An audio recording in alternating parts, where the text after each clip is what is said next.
හිඳන වැව්හෝ වියලි වන්නීය පලාතට වෙහි වලාවක් වෙමු. ලවණ රහවුණු වෙරළ ගම් වෙත මිහිරි ඇල්දිය තලාවක් වෙමු. අඳුරු හදවත් එළිය කරවන සඳක් සීමල් තලාවක් වෙමු. රෝග පීඩා දුරින් දුරලන අපේ යුතුයකම ඉටු කරමු අපි.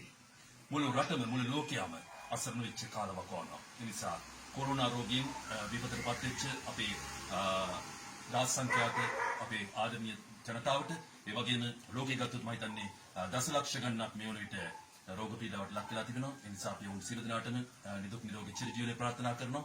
ඒ වගේම මේ කොරෝනා මාරාන්තික වෛරසය ලොවින් දුරින් දුර වේවායි කියන ප්‍රාර්ථනාවයි අප සතු තිබෙන්නේ. මේ වන විටත් 75000කට අධික ජීවිත සංඛ්‍යාවක් අහිමිලා තිබෙන ලෝකෙම. ඒ නිසා මම හිතන්නේ අපේ අධික ජනාධිපති ගෝඨාභය රාජපක්ෂ මැතිතුමන්, ඒ වගේම අගමැති මහින්ද රාජපක්ෂ මැතිතුමා ඇතුළු අවශේෂ නායකකාරකාදීන්, ඒ වගේම අපේ වෛද්‍යවරුන්, ඒ වගේම යුද හමුදාපතිතුමා ඇතුළු ශ්‍රී යුද හමුදාපතිවරුන්, ඒ වගේම අවශේෂ පොලිසිය, සිවිල් බලකාය මේ සියලුම දෙනා එකවන්න අපේලා කැපවිලා පේවිලා මේ කරන උදාර සත්කාරයට තවත් ශක්තියක් ලබා දීමට සමස්ත දඩල්ලගේ සංස්කෘතික කලා සංසදීය පියවර අරගෙන තිබෙනවා.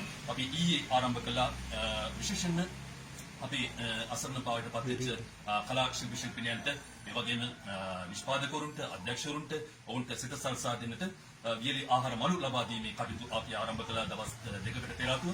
ඉතින් අද තුන්වෙනි දවසේ කටයුතු ආරම්භ කරලා තිබෙන්නේ. මේ වෙන විට මම හිතන්නේ කොළඹපුරේ සිටින කලා ශිල්පී ශිල්පිනියන්ට පමණක් නෙවෙයි, ගම්පහ, ඒ වගේම තවත් විවිධ පළාත්වල සිටින ඈත දුෂ්කර පළාත්වල සිටින අයටත් අපි ඒ සාහසල්සලා තිබෙනවා.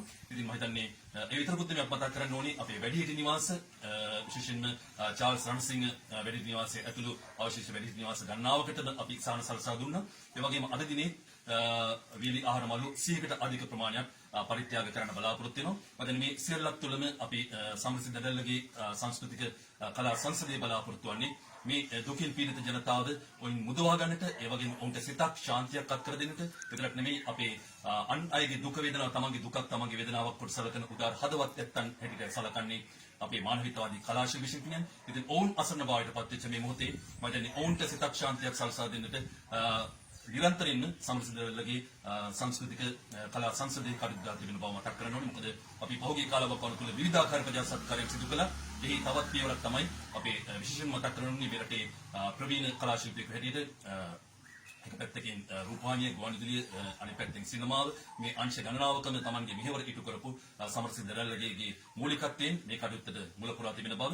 ඒ නිසා අපි ප්‍රාර්ථනා කරනවා සංස්කෘතික ශ්ලෝකයක, ඒ වගේම අපේ සද්ධර්ම සමුච්චය නැමැති මහායානික ධර්ම ග්‍රන්ථයේ සඳහන්ලා තිබෙන ආකාරයට ජනතානිතක කඳුළු වියලෙන්නට නොදී හිරුලෙසින් ඉසලන්න ඔබේ දෑතින්. ඒ නිසා අපිට කරන්න පුළුවන් දේ අපි කරමු. මම හිතන්නේ අපිට නිවෙස්වලට වෙලා අපිට පුළුවන් නම් ස්වයං නිරෝධායනයකට ලක් වෙන්න. ඒ වගේම මේ මාරාන්තික කුරිරු රුදුරු කොරෝනා සම්පූර්ණයෙන්ම දුරින් දුරු කරන්නට විශේෂයෙන්ම අපේ රට ආරක්ෂිත කලාපයක් බවට පත් කරගන්න අපිට හැකියාව ලැබුණොත් මම හිතන්නේ මේ මාසයේ අවසන් වන විට අපිට හැකියාව ලැබෙවි ඒ කටයුත්තට මුල පුරන්නට. ඒ නිසා අපි